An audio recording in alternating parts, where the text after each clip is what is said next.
Economy को हिंदी में कहते हैं अर्थव्यवस्था। ठीक है,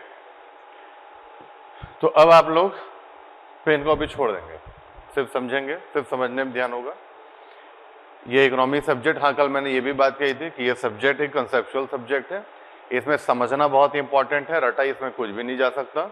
इसलिए आपका पूरा का पूरा ध्यान क्लास में किस पर रहेगा, सिर्फ समझने पर रहेगा, सिर्फ जब मैं बोल रहा हूं उसे सुनने में रहेगा, इंटरेक्शन पर रहेगा, जब मैं पूछूंगा तो उसके बारे में जवाब देने पर रहेगा, सोच विचार करके। ठीक है, तो सबसे पहले हम इस इंडियन इकोनॉमी सब्जेक्ट के ओरिएंटेशन पर बात कर लेते हैं। ओरिएंटेशन कहने का अर्थ यह है कि जब हम इस सब्जेक्ट को पढ़ें तो इस सब्जेक्ट को क्यों पढ़ना चाहिए, क्या ज़रूरत है इसकी आपके जीवन में, या फिर आप एक प्रशासनिक अधिकारी जब बन जाते हैं तो आपके जीवन में क्या इसकी उपयोगिता रहेगी, इन सारे चीज़ों पर हमें थोड़ा मनन करना चाहिए। क्योंकि मेरा ऐसा मानना है कि जब भी हम कोई कार्य करें, सिर्फ किसी विषय की पढ़ने की बात नहीं है, कोई भी कार्य करें तो उसके पीछे एक प्रश्न आप लोग को प्रायः पूछना चाहिए, और प्रश्न होना चाहिए वाई, क्यों, मैं ये क्यों कर रहा हूं। क्योंकि जब तक आपका ये क्यों का जवाब नहीं होगा, उस कार्य को करने के लिए जितनी तत्परता आवश्यक है उतनी तत्परता आप दिखा नहीं पाएंगे। जब आपको क्यों पता रहेगा तब आपको एग्जैक्टली दिशा पता रहेगी कि मुझे इस दिशा में आगे बढ़ना है, और आप अपनी गति भी तय कर पाएंगे कि किस स्पीड से आगे बढ़ना है। और इसलिए इस अर्थव्यवस्था शब्द से हम ये कहानी शुरू करेंगे, जो अंतिम में जाकर खत्म करेंगे कि आखिर इस विषय की जरूरत आपके सिविल सेवा में क्या है। तो अगर हम इस शब्द को ही तोड़ दें, अर्थात समास विग्रह कर दें, समास विग्रह समझते हो ना, एक बड़े शब्द को तोड़कर दो छोटे शब्द बना दिए जाते हैं।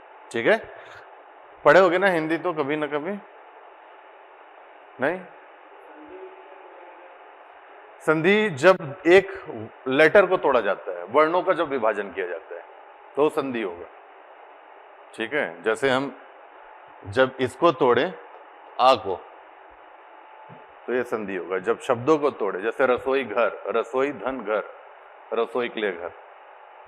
ठीक है, ऐसा वर्ड वाला, और उसके बीच में संधि, समास का एक अंग होता है संधि। चलो यार इकोनॉमी पढ़ो, कहां तुम हिंदी में ले आए।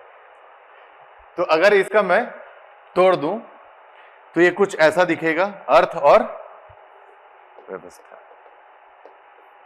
तो इस विषय में हम क्या पढ़ेंगे, अर्थ की व्यवस्था को पढ़ेंगे। तो अर्थव्यवस्था क्या है, अर्थ की व्यवस्था। अब आप लोगों को लगेगा सर ये क्या बात हुई, अर्थव्यवस्था मतलब अर्थ की व्यवस्था, आगे हम समझेंगे। देखिए ये जो व्यवस्था है, इसे अगर मैं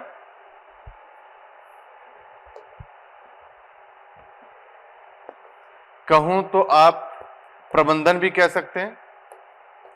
अगर आप इंग्लिश में इसे जाना चाहें तो आप सम काइंड ऑफ मैनेजमेंट की बात भी कर सकते हैं। तो ये जो व्यवस्था शब्द है, किसी प्रबंधन की बात हो रही है।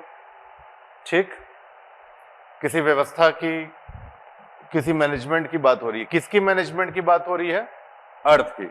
अब यहां पर जो ये अर्थ आपने लिखा है, ये जो अर्थ आपने लिखा है, इस अर्थ का तात्पर्य क्या होगा।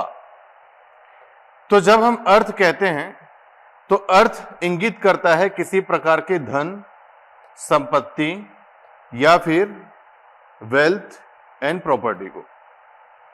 तो अब जो पहले लेयर पर मैंने कहा था कि अर्थ की व्यवस्था को अर्थव्यवस्था कहते हैं, उसे दूसरे लेयर में सिंप्लीफाई अगर हम करें तो एक ऐसा साउंड करेगा कि धन एवं संपत्ति की व्यवस्था या प्रबंधन को अर्थव्यवस्था कहते हैं। Management of wealth and property is called economic.